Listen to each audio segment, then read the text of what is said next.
Hey there, welcome back. For those of you tuning in for the first time, I'm Justin Archer, aka the Posture Guy, and today I want to introduce a new series that I'm calling Correcting Common Posture Deviations, in which I'll be sharing with you how to identify these deviations, what muscular imbalances cause these deviations, what symptoms and or limitations are associated with these deviations, and of course, and probably most important, is how to correct these deviations using posture alignment therapy exercises.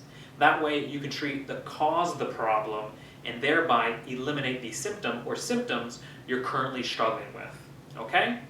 So, on to today's postural deviation, which is hip elevation, otherwise known as a lateral pelvic tilt.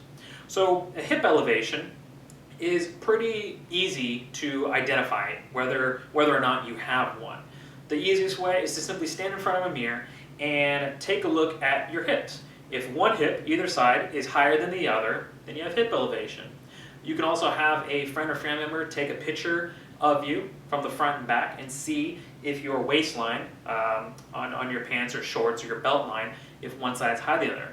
If it's tough to tell, an easy way to check is tuck your thumbs under here on your hands like this, and then put your hands on your hips, kind of like if you're doing the Superman or Superwoman pose, and that way you can have a little better visual as well as kind of a better kinesthetic feel if one hip is higher than the other, okay? And speaking of a kinesthetic way of telling if one hip's higher than the other, this isn't 100% given, but it definitely, I would say 8% of the time holds true, is if you sit down and cross your leg over, kind of like how a guy crosses his leg over, and sit up nice and tall and push that knee towards the floor, you're gonna feel a stretch in your butt muscles. Now, if you switch to the other side and you notice that side is much tighter or much looser, significantly more so than the other side, then there's a very good chance that you have a hip elevation, which kind of brings us to, what muscular imbalances cause this deviation. And one of them is an asymmetry, an imbalance in the strength and tension of your gluteal muscles, your butt muscles. So if one side is tighter than the other, stronger than the other, shorter than the other, longer than the other, it's going to basically pull that hip down. So it's the equivalent of as if you were to wear a fanny pack, remember fanny packs, and load it up with 30 pounds of like lead weight and put it so it's only over one hip, right? If you walked around, like let's say an amusement park for an hour or two with that, you would notice, wow, this one hip, this whole side feels a lot heavier. Well, that's kind of what it's like to have that hip elevation, okay? Some other imbalances could be in your inner outer thighs, otherwise known as your ab and adductors. Imbalances in the lower back, as well as the QL, or quadratus lumbarum muscle, which runs from the top of your pelvic bone to your lower spine and to the lowest ribs. So if there's an imbalance in the QLs, then that'll actually hike one hip up higher than the other. Which also kind of leads us into, what kind of symptoms or limitations might you have if you have an elevated hip? Well, if you have one, and you already know by this point in the video that you have one, you could probably already answer that question.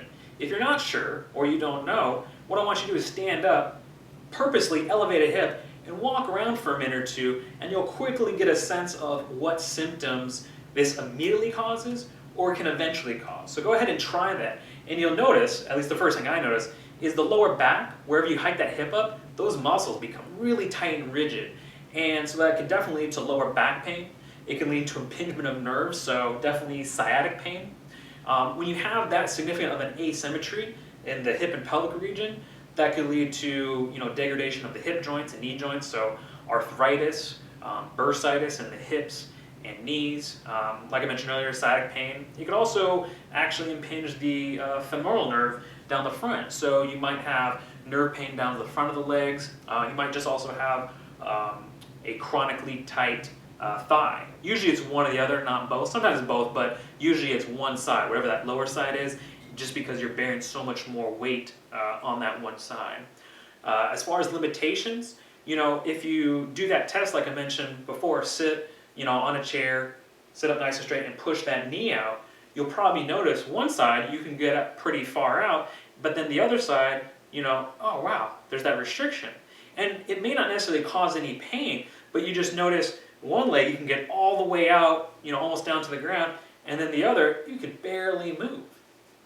Now think about taking that same body. Like I said, you may not be experiencing any pain, but taking that body out for a run, or playing 18 holes of golf, or going to the batting cages, and you do the repetitive motions that pretty much all sports require of our bodies, and it's very easy to see that pretty quickly that's going to add up to a lot of uneven wear and tear on your hip joints, on your spine, on your knee joints, and all the other parts of your body that now are going to have to compensate due to that imbalance. All right?